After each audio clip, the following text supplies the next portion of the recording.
How to add Google Ads tag in your website.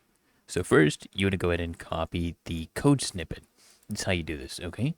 Go sign into your AdSense account, then just go click on Ads, okay? Your Google Ads account, click on Ads, and then click on Get Code. Then just go ahead and copy the code snippet. This is what it will look like.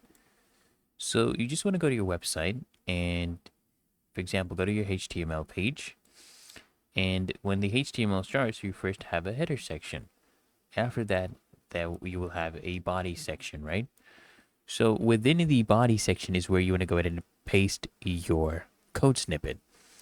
So right here, we have pasted this code snippet, and then the body has been closed. And if you want to align your ad, maybe center, left, or right, you want to position it, you just start a div align equal to center, and then you close the div.